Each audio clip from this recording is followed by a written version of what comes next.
Thank you all for being here today. And first, let me thank this community for all of your kind words, your cards, and your condolences.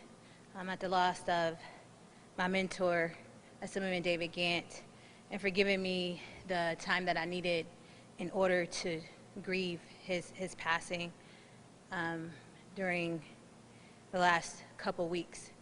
Today, I am joined by Vice President Lightfoot, Chief Singletary, and Deputy Chief Morabito. We believe that first it's our duty to ensure that our community is safe overall, and that we must do our best to protect the lives of every citizen in Rochester, particularly our children.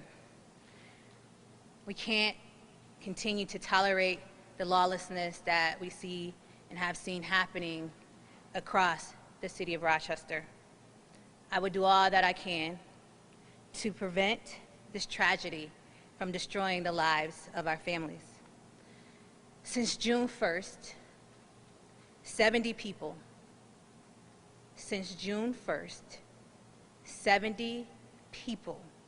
have been shot and 8 people have died due to senseless violence in the city of Rochester.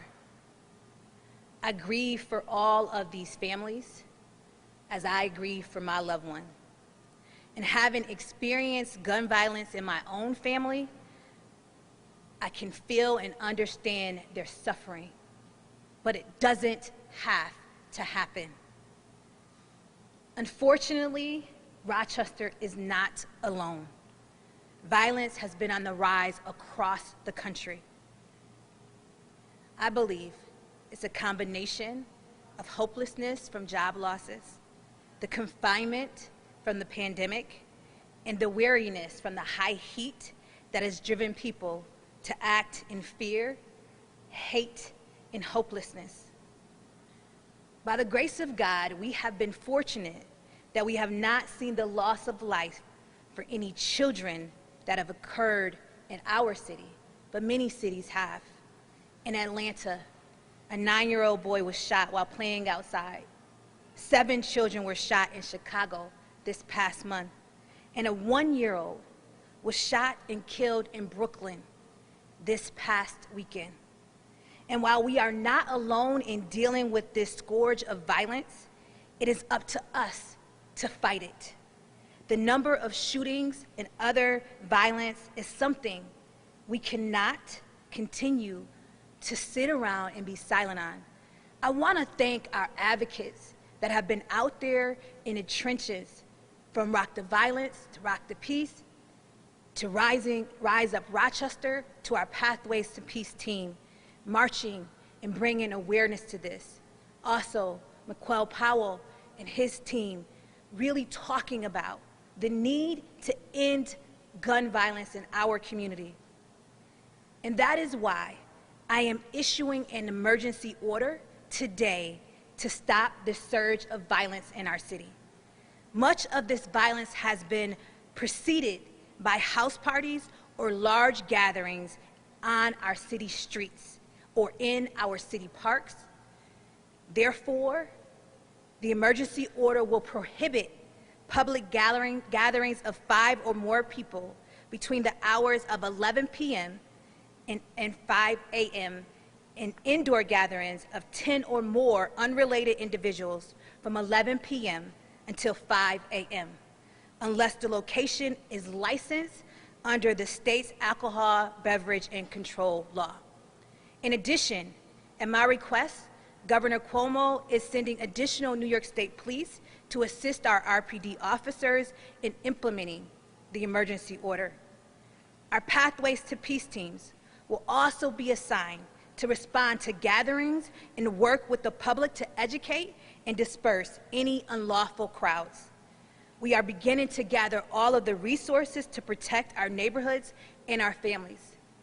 I have the full and utmost confidence in our Chief LaRon Singletary and our police department to continue to do their best to ensure the safety of our community while respecting the rights of our law-abiding citizens. Together, we must insist that everyone act responsibly and with dignity. We won't and cannot continue to act in the manner in which we are. It is an absolute shame, an atrocity, that 70 people have been shot in our city in the last 2 months. We ask that you all join with us. If you see something, say something. If you have an illegal weapon in your home, turn it in. Do your part. We are all in this together. We have to get through this together.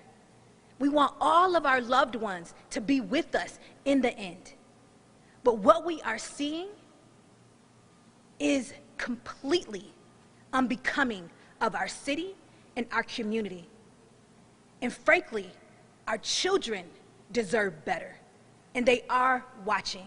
So I'm asking this community to join with us, with our police department, with our city council, and work collectively together to end the gun violence that is happening in our city.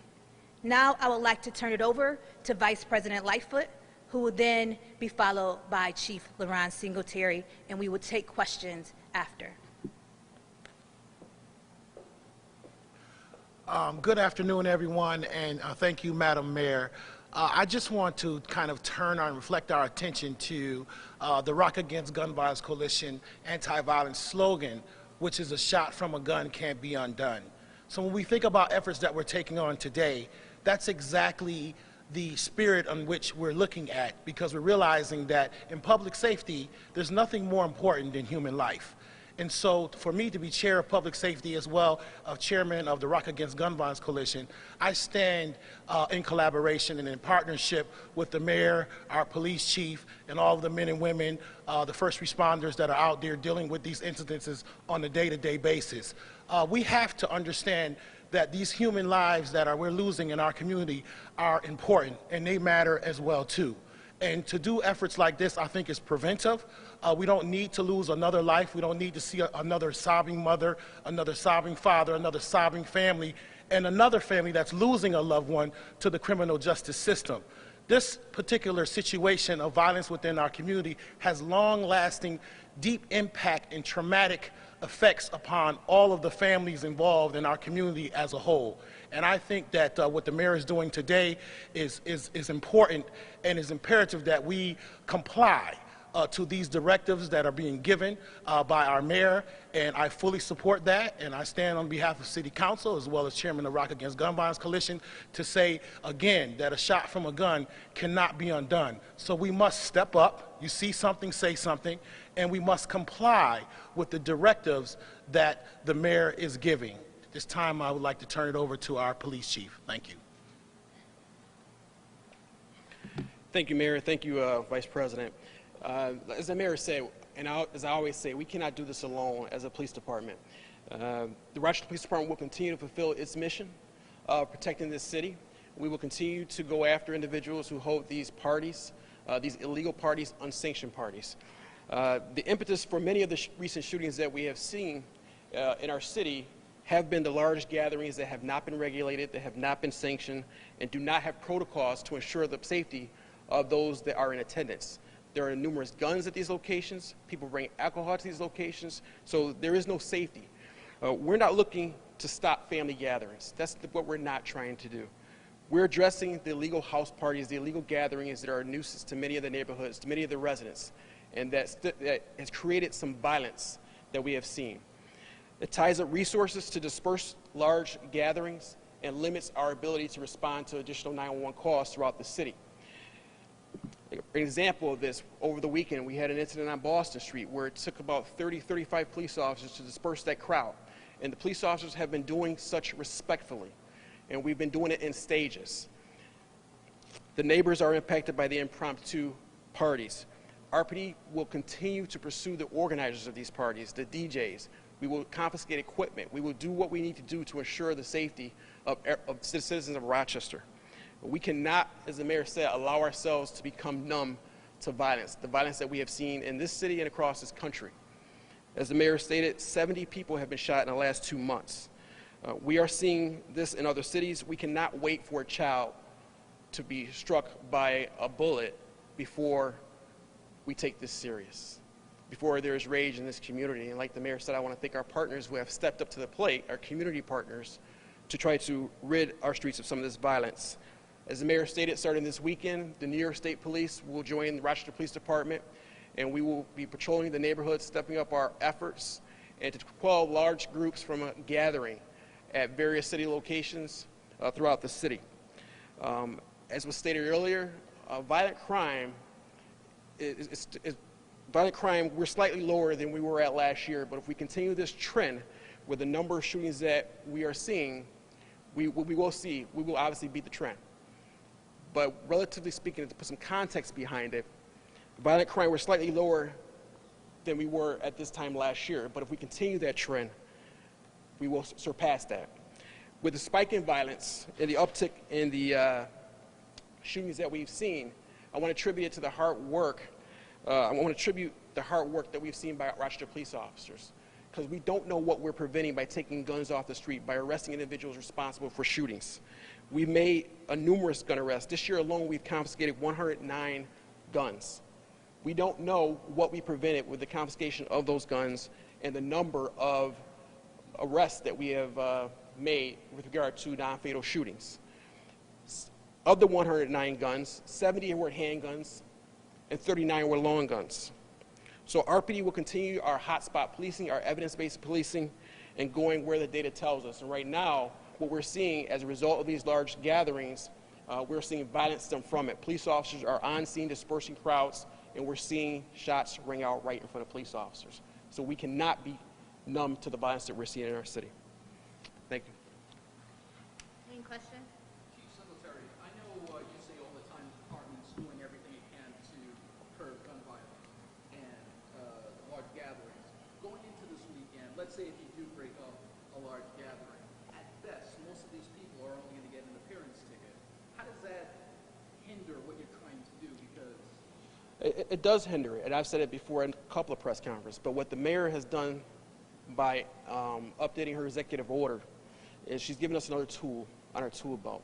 She's instilled, basically authorized a curfew to take place to try to curb some of this violence. So it is another tool. It's a violation of executive order. It's a B misdemeanor. It's a $500 fine. People can serve up to 3 months in jail for such. So we're going to take this serious. We're seeing people being impacted. We're seeing lives, families and communities being broken as a result. So we're going to do everything we can within our power to do so. That's why we're asking for the New York State Police to kind of come in and help us, because this is resource intensive. When you talk about breaking up these large gatherings of 300 to 500 people, and it's an impromptu gathering. So the mayor has given us another tool within our tool belt that we can kind of go to these individuals and say, hey, there's a curfew in place, you're not allowed to gather, and try to disperse these crowds. so they would not get an appearance ticket? What does the city say? It still would be an appearance ticket based on the current law that was passed in January of this year, criminal justice reform. How does this affect protests? I'm sorry. It does not. Does not. Did you make reference to the organizers of these parties? Is there a sense that these are, you mentioned DJs, are these people who might otherwise be holding these events in restaurants and bars that are just doing it at private houses? I'm not sure. Like the mayor said earlier, there's a couple things that we believe are leading to what we're seeing, right? There's COVID. People have nowhere to go with regard to some of the things that we've seen since March, right? Some things are starting to open back up. So hopefully it will alleviate some of the gatherings that we have seen. But yeah, I mean, I think there's a myriad of things. As you know, when we have these large gatherings, you have 300 to 500 people that are there. If they see someone there that they're involved in a dispute with, they pull a gun, pull the trigger, and like the vice president said, a shot from a gun cannot be undone. You know, there's a lot of people who are there, and so that you have more propensity for individuals to be struck by gunfire as a result. So again, these are non-sanctioned events. They're not regulated. You don't have security. You don't have a limit or somebody who's monitoring the alcohol intake. So these are unsanctioned events that we can't tolerate. Like the mayor said, we have to maintain some type of order within our city, some sort of decorum. And the police officers who have been doing so have been doing such respectfully in stages. And I think it's important that we also are respectful to the neighbors who live in these neighborhoods. I've seen backyard parties where there are hundreds of people in the backyards. And remember, we're still in the middle of a pandemic here. We're still in the middle of a pandemic here. I don't see any masks being done. And another thing to note is that the organizer of these parties can be charged with criminal nuisance or reckless endangerment. Last weekend, we had 6 people shot as a result of the gathering on North Clinton Avenue. 6 people.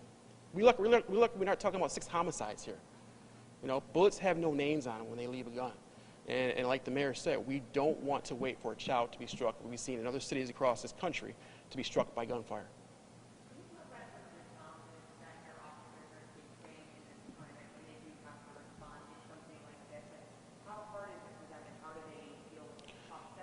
I tell you what, the RPD officers have shown great restraint. You know, as a police chief, it's tough to balance. It's tough to balance. You know, you don't want your department to end up on the news, but you also have to maintain some sort of decorum in the city. And I think, as the mayor stated, we can't have lawlessness. And as I stated a couple weeks ago, you know, RPD is that line that separates between chaos and lawlessness. So we will do whatever we can, what we have to do to instill order. But it is a drain on resources, as I said earlier. You know, and while we're dealing with these large crowds, we have other entities in the city. We have other people who need 911 services, who need police services. And we're unable to get to them because we have the entire city that is dealing with 1 or 2 or 3 incidents of these large gatherings that are unsanctioned, and we're unable to respond to 911 calls for service. So we have seen individuals call up my office and say they haven't had a police officer respond to their priority in a couple hours.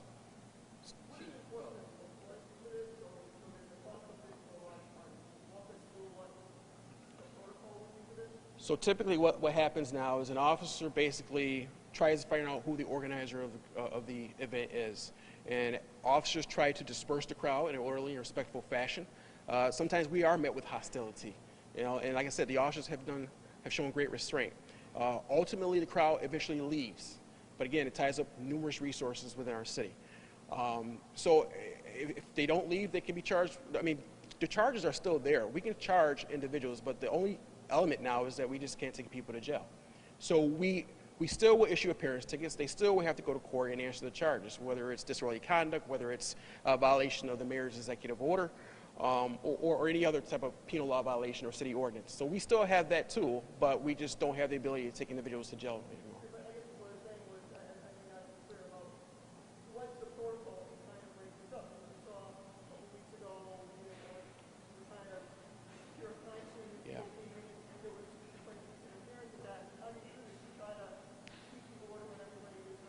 Right. So I think there is no easy answer to this. You know, I think people want an answer. This is going to be a slow, methodical process, strategic process that we have to work at. You know, I think police chiefs, I've talked to police chiefs across the country.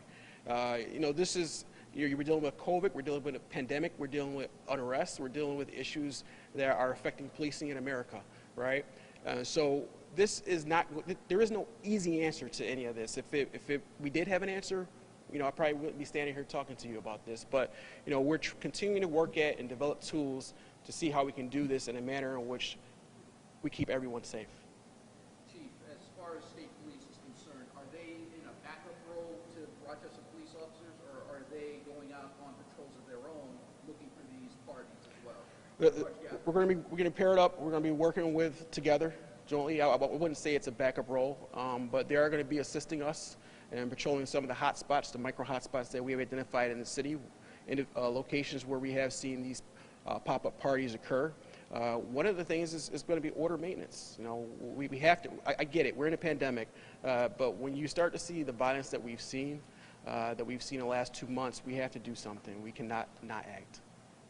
What do you mean by order maintenance? Large groups gathering on corners. Like I said, we're still in the middle of a pandemic. Large groups gathering on corners to prevent what we've been seeing as a result of the large groups. Typically around 1, 2 in the morning, the shots fired, people getting shot.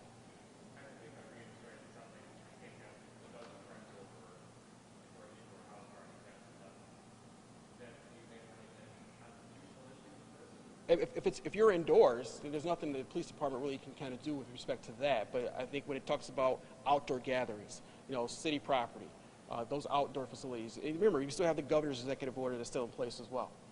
So. Mayor Warren, can I ask you about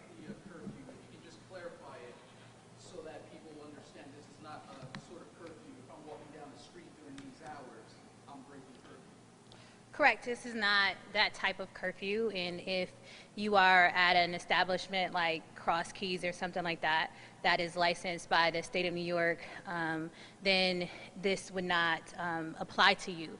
However, this is regarding gatherings that we have seen, as in our empty lots, in our parks, on our sidewalks, that have led to people actually coming up and drive-by shootings occurring. What we have seen in the last couple months is that a party has ensued, people are getting ready to leave or they're hanging out, and then somebody comes by and they open fire. And last weekend, this happened in front of officers that were at the scene breaking up an illegal party. And so this is to try and deal with that. Because we are under an executive order from the governor, and we also are under a health order from the mayor's office here, we can add this provision to that executive order. As the chief has already indicated, we are still in the middle of a pandemic. As you all have seen across this country, numbers in places in the South and other places that have not exercised social distancing, that have not worn masks, those numbers have gone up. And we do not want those numbers to go up here.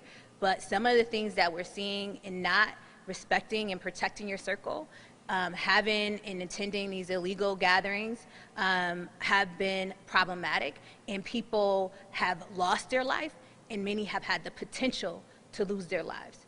So imagine if those 70 people that were shot were actually killed. The intent when you pick up a gun and you fire it is actually to kill someone, not to wound them, not to make sure that they survive, but actually to kill them. And as the vice president has indicated, it can't be undone. And so we're utilizing every tool at our disposal to try and prevent these incidences from happening. That's what we can do. But this community can do more. They can make a different decision. They can make different choices when it comes down to making sure that we're preserving life instead of taking life. They can step up to the plate and say that every life in our community is important to each and every one of us, and we're going to do and act in a responsible way. I understand. I understand the frustration. I understand the pain. I understand what people are going through. And I know that it isn't easy. This time that we are in, we've never been here before. But we're in this together. We may not be in the same boat, but we're in the same storm. And because we're in the same storm, we have to act accordingly.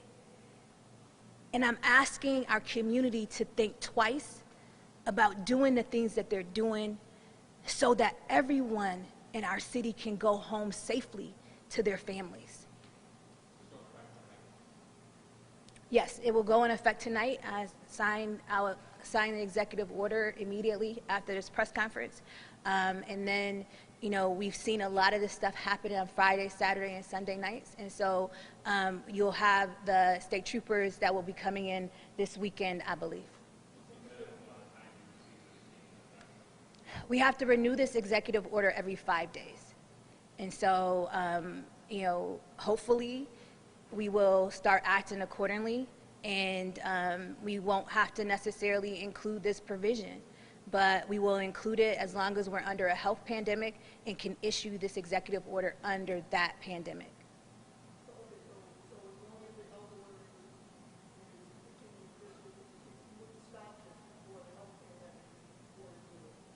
Unless behaviors change. But right now, we believe that this is a tool in a toolbox that our police department can utilize to help, hopefully, save lives. But ultimately, the only person that can truly save a life is the person that chooses not to pull the trigger. To answer your question, Wendy, you said about the protest. I do want to address something that has been brought to my attention. This will not prevent people from peacefully protesting. Many of those protests happen during the day and are over by nighttime. So this doesn't preclude that from happening. I do want to say I do know that we have been informed that there is a protest this weekend, possibly on the highway. And our goal is to keep people as safe as possible and for people to be able to exercise their constitutional right to express themselves in a safe way. And so we want the organizers of that event to make sure that they understand that it is their obligation to make sure that people that are coming to this event are safe. And we will help and assist in keeping people that are protesting safe in our community. Some of the things that I have seen about running them over, about killing them and bringing guns and all that other type of stuff. That's not who we are, people. It's not who we are.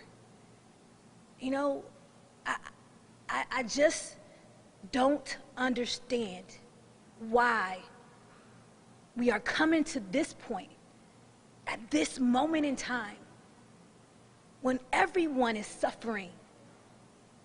We all standing here with masks on. We're all going through all of these challenges. And to talk about running people over, gun them down, when ultimately they have a constitutional right to gather and to say their piece. We ask the organizers to do it in such a way that they are safe, and we will be there to assist in that. But let's not put people in harm's way, and let's not make choices and threats on people's lives. The same thing that we're talking about with violence in our neighborhoods is the same thing that we're talking about here. Let's be responsible. We all bleed red blood. All of us. No matter where we come from, no matter what color we are, no matter who we choose to love. We're human beings first. We're people first. Let's act like it. Let's show our children that when they look back at this moment in time, that we acted like adults and we acted responsibly. Because how do you give a message to a child of right and wrong when you're acting in an inhumane way, in an indecent way, by the words that you use, by the things that you do, and the things that you post on social media? I'm tired. All of us are just tired. We have to do better. Everyone has to be responsible for their own actions. I'm responsible, the vice presidents, the chief, we're responsible for our own actions. We all have a role to play. Let's do better. Let's be better for the children of our city and our community collectively. Thank you.